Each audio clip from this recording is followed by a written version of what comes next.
नमस्कार। आकाशवाणी जयपुर अजमेर से प्रस्तुत हैं प्रादेशिक समाचार।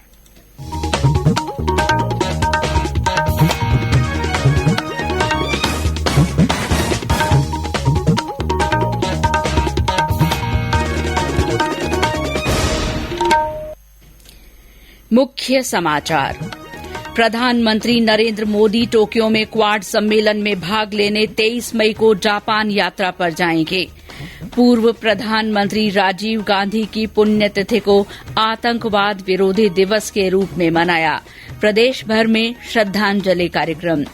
जोधपुर जिले में कुड़ी भगतासनी क्षेत्र में सड़क दुर्घटना में 2 जैन संतों की मौत, 1 संत घायल। सेना की जोधपुर रेजिमेंट में तैनात एक जवान सैन्य सूचनाएं लीक करने के आरोप में गिरफ्तार। और प्रदेश में कई जिलों में आंधी और बूंदाबांदी से गर्मी से मामूली राहत।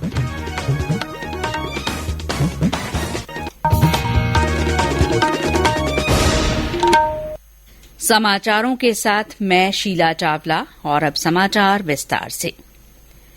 प्रधानमंत्री नरेंद्र मोदी जापान के प्रधानमंत्री फूमियो किशिदा के निमंत्रण पर टोक्यो में क्वाड सम्मेलन में भाग लेने के लिए 23 मई को जापान की 2 दिन की यात्रा पर जाएंगे।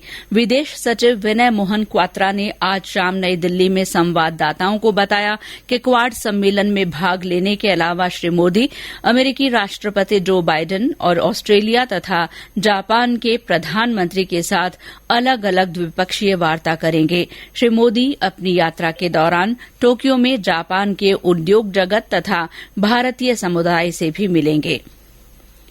प्रधानमंत्री नरेंद्र मोदी ने डेफलिम्पिक्स यानी बधिर ओलंपिक्स में भाग लेने वाले भारतीय दल के साथ आज मुलाकात की। एक ट्वीट में श्री मोदी ने कहा कि वे उन चैंपियंस के साथ बातचीत को कभी नहीं भूलेंगे जिन्होंने डेफलिम्पिक्स में भारत का मान बढ़ाया है। उन्होंने कहा कि पूरे दल ने इतिहास रचा है। प्रधानमंत्री ने कहा कि खिलाड़ियों ने अपने अनुभव साझा किए। भारत ने डेफलिम्पिक्स में अपना सर्वश्रेष्ठ प्रदर्शन करते हुए 8 स्वर्ण, 1 रजत और 8 कांस्य सहित कुल 17 पदक जीते हैं। डेफलिम्पिक्स ब्राजील में आयोजित किया गया था और भारत ने इस वर्ष अब तक का सबसे बड़ा दल भेजा था। राज्यपाल कलराज मिश्र कल से ग्रीष्मकालीन प्रवास पर माउंट आबू में रहेंगे। राज्यपाल कल सुबह जयपुर से आबू रोड स्टेशन तक ट्रेन से यात्रा करेंगे। वहां से वे सड़क मार्ग से माउंट आबू पहुंचेंगे। राज्यपाल के साथ राजभवन के कुछ कर्मचारी और अधिकारी भी जा रहे हैं। इनमें राज्यपाल के प्रमुख ओएसडी गोविंद राम जायसवाल, एडीसी राहुल भार्गव और राजश्री वर्मा और अन्य कर्मचारी शामिल हैं। माउंट आबू राजभवन का निर्माण ब्रिटिश शासनकाल के दौरान 1866 में हुआ था। उस समय अंग्रेज अधिकारी वहां ग्रीष्म अवकाश के लिए जाते थे। माउंट आबू में बना राजभवन ऊंची वादियों के बीच घने पेड़ों से घिरा है और चारों ओर दूर दूर तक हरियाली ही नजर आती है। पूरा परिसर 8.5 हेक्टेयर भूमि पर बना है। पूर्व प्रधानमंत्री राजीव गांधी की आज 31वीं पुण्यतिथि है। इस दिन को आतंकवाद विरोधी दिवस और बलिदान दिवस के रूप में मनाया जा रहा है। प्रधानमंत्री नरेंद्र मोदी ने राजीव गांधी को ट्वीट कर उनकी पुण्यतिथि पर श्रद्धांजलि अर्पित की। इस अवसर पर आज प्रदेश भर में कई कार्यक्रम आयोजित हुए। मुख्यमंत्री अशोक गहलोत, प्रदेश कांग्रेस अध्यक्ष गोविंद सिंह डोटासरा समेत कांग्रेस के कार्यकर्ताओं प्रदेश कांग्रेस मुख्यालय पर पूर्व प्रधानमंत्री को पुष्पांजलि अर्पित की। कार्यक्रम के बाद पत्रकारों से बातचीत में मुख्यमंत्री अशोक गहलोत ने कहा कि राजीव गांधी ने 21वीं सदी की बात की और उनके कई ऐतिहासिक फैसलों से लोगों का जीवन बदला। श्री गहलोत ने कहा कि उनके समय में 73वां और 74वां संविधान संशोधन हुआ, जिससे स्थानीय निकायों और पंचायती राज संस्थाओं को अधिकार मिले। इस मौके पर श्री डोटासरा ने कहा कि राजीव गांधी ने पहली बार देश को टीकाकरण के लिए 300 करोड़ रुपए दिए और देश को आगे बढ़ाने में बहुत योगदान दिया। राजीव गांधी जी की पुण्यतिथि के अवसर पर हमने सबने श्रद्धा सुमन अर्पित किए हैं। महान नेता जिन्होंने 20वीं सदी में देश को 21वीं सदी में ले जाने की बात की। पहली बार देश में टीकाकरण के लिए 300 करोड़ रुपए दिए, एजुकेशन पॉलिसी दी और जिस प्रकार से देश को एक और अखंड रखने के लिए शहीद हो गए और ग्रामीण क्षेत्र से नीचे के स्तर से योजनाएं बन करके नीचे के स्तर से लोग तय करें कि हमें कौन सा किस तरीके का विकास चाहिए। आरक्षण और 18 साल की उम्र के नौजवानों को वोट का अधिकार, ये सब राजीव गांधी जी की देन है। पूर्व उप मुख्यमंत्री सचिन पायलट ने राजीव गांधी की पुण्यतिथि पर दिल्ली में वीर भूमि जाकर श्रद्धांजलि अर्पित की। जयपुर में रेल कर्मियों ने आतंकवाद विरोध की शपथ ली। बारां में राजीव गांधी की पुण्यतिथि के मौके पर बारां जिला कांग्रेस कमेटी और गांधी जीवन दर्शन समिति की ओर से सर्वधर्म प्रार्थना सभा, विचार गोष्ठी और पुष्पांजलि कार्यक्रम का आयोजन किया गया। सवाईमाधोपुर में पूर्व प्रधानमंत्री के चित्र पर पुष्पांजलि अर्पित कर कंप्यूटर और संचार जगत में उनके योगदान को याद किया गया। भरतपुर और टोंक में भी इस मौके पर कार्यक्रम हुए। चूरू में राजस्थान राज्य महिला आयोग अध्यक्ष रेहाना रियाज के नेतृत्व में कांग्रेस कार्यकर्ताओं ने राजीव गांधी को याद किया और उन्हें श्रद्धांजलि दी।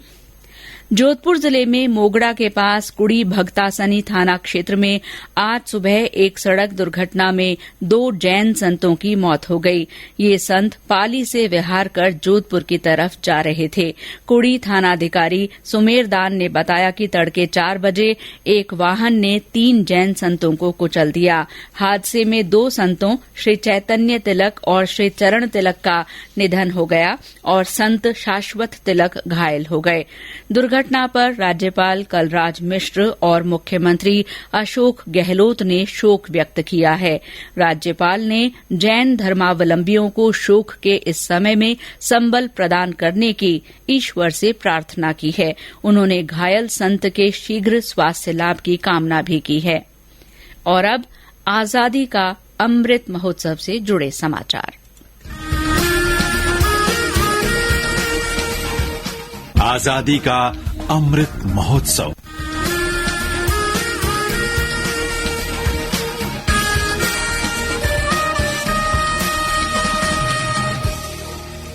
संस्कृति मंत्रालय आजादी का अमृत महोत्सव के अंतर्गत राजा राममोहन राय का 250वां जन्मोत्सव मनाएगा। 1 साल तक चलने वाला ये समारोह कल से शुरू होगा और अगले साल 22 मई को संपन्न होगा। उद्घाटन समारोह कल कोलकाता में होगा। केंद्रीय मंत्री जी किशन रेड्डी और पश्चिम बंगाल के राज्यपाल जगदीप धनखड़ समारोह में भाग लेंगे। इस दौरान वर्चुअल माध्यम से राजा राममोहन राय की प्रतिमा का अनावरण किया जाएगा। ये समाचार आकाशवाणी जयपुर अजमेर से प्रसारित किए जा रहे हैं। समाचारों में अभी बहुत कुछ है बाकी, लेकिन पहले ये संदेश। कंपटीशन की अगर आप कर रहे हैं तैयारी, तो उनके लिए ऑल इंडिया रेडियो पर हम लाए हैं अभ्यास, एक ऐसा कार्यक्रम जिसमें आप पूछेंगे सवाल व्हाट्सएप नंबर 9289094044 पर, या फिर ईमेल करेंगे abhyas.airnews@gmail.com पर और हमारे विशेषज्ञ देंगे इसका जवाब। आपका अभ्यास हमारा प्रयास। समाचारों में आपका फिर स्वागत है। राज्य गुप्तचर पुलिस ने सेना के जवान को सैन्य सूचनाएं लीक करने के आरोप में गिरफ्तार किया है। प्रदीप कुमार नाम का ये जवान सेना की जोधपुर रेजिमेंट में गनर के पद पर तैनात था। हमारे संवाददाता ने बताया है कि गुप्तचर पुलिस की जानकारी में आया था कि ये जवान पाक महिला एजेंट से सोशल मीडिया के माध्यम से निरंतर संपर्क में है और सामरिक महत्व की सूचनाएं साझा कर रहा है। उसे 18 मई को हिरासत में लेकर पूछताछ की गई। ये जवान उत्तराखंड के रुड़की जिले का रहने वाला बताया जाता है। विभिन्न एजेंसियों की संयुक्त पूछताछ में उसने बताया कि 6-7 महीने पहले मोबाइल से इस महिला एजेंट के संपर्क में वो आया था। आरोपी ने हनी ट्रैप में फंसकर अपने कार्यालय से सेना से संबंधित गोपनीय दस्तावेज की फोटो चोरी छिपे अपने मोबाइल से खींचकर व्हाट्सएप के जरिए महिला एजेंट को भेजी थी। आरोपी के फोन की वास्तविक जांच में इन तथ्यों की पुष्टि होने पर इसके विरुद्ध शासकीय गुप्त बात अधिनियम 1923 के तहत मामला दर्ज किया गया है। राजस्थान पुलिस कांस्टेबल भर्ती परीक्षा के पेपर लीक मामले में गिरफ्तार मास्टरमाइंड मोहन उर्फ छोटू राम उर्फ जितेंद्र को एसओजी पुलिस जयपुर ले आई है। एसओजी और एटीएस के एडीजी अशोक राठौड़ ने बताया कि एसओजी अब कड़ी से कड़ी जोड़कर पूरे प्रकरण का अनुसंधान कर रही है। श्री राठौड़ ने आज पत्रकारों को बताया कि प्रकरण में मुख्य आरोपी की गिरफ्तारी के बाद अब अन्य अभियुक्तों को जल्द गिरफ्तार कर अदालत में पेश किया जाएगा। उन्होंने बताया कि इस मामले में अब तक 14 लोग गिरफ्तार किए जा चुके हैं। 14 मई का जो आफ्टरनून का पेपर था, जो परीक्षा से पूर्व दिवाकर सेक्रेटरी पब्लिक स्कूल से आउट कर दिया गया, उसके संबंध में 16 मई को एक केस दर्ज किया गया। 17 मई को सबसे पहले 8 अभियुक्तों की गिरफ्तारी हुई। अब जो निरंतर चल रहा था कि इसका जो मुख्य किरदार था, जिसने परीक्षा से पूर्व जो हमने बताया था कि किस तरह से उस परीक्षा केंद्र पर अन्य और लोगों के साथ मिलकर जहां पे इस तरह के ये प्रश्न पत्रों को संग्रहित किया गया था, उसमें किस तरह से प्रवेश किया और उसको बॉक्सेस को खोल दिया, उसके उपरांत उसको एक्सेस प्राप्त करके और उसको वायरल किया। गौरतलब है कि राजस्थान पुलिस कांस्टेबल भर्ती की लिखित परीक्षा के दौरान 14 मई को दूसरी पारी का प्रश्न पत्र जयपुर के झोटवाड़ा स्थित दिवाकर पब्लिक स्कूल से लीक हो गया था। और अब मौसम।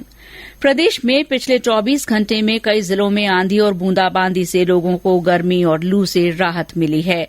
मौसम में आए बदलाव के कारण तापमान में 2 से 4 डिग्री सेल्सियस की गिरावट की संभावना है। भरतपुर में आज सुबह हल्की बूंदाबांदी से मौसम सुहाना हो गया। बीकानेर में कल रात हल्की बूंदाबांदी हुई।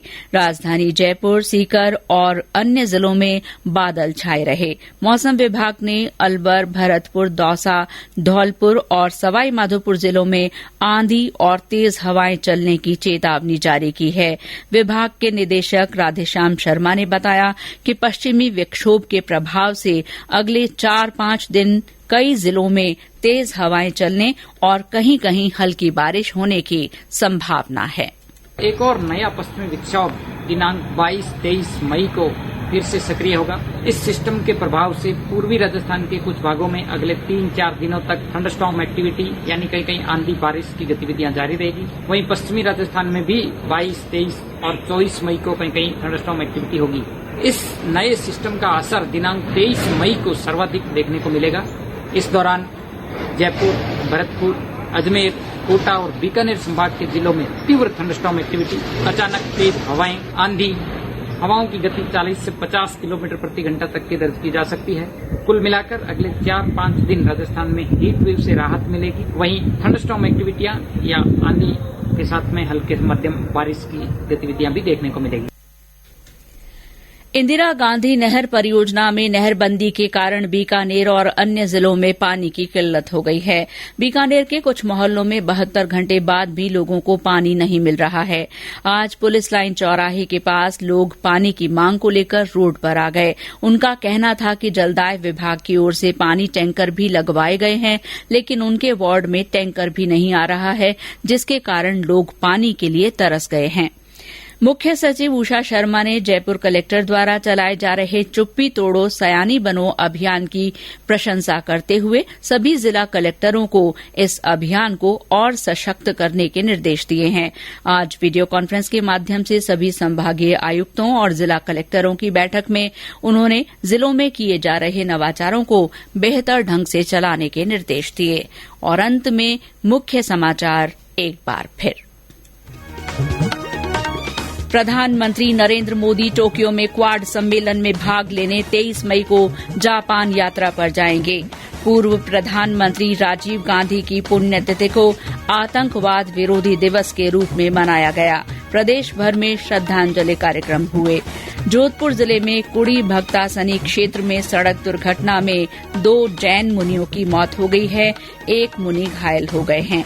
सेना की जोधपुर रेजिमेंट में तैनात एक जवान को सैन्य सूचनाएं लीक करने के आरोप में गिरफ्तार किया गया। और प्रदेश में कई जिलों में आंधी और बूंदाबांदी से गर्मी से मामूली राहत मिली है। इसी के साथ प्रादेशिक समाचार बुलेटिन समाप्त हुआ। नमस्कार।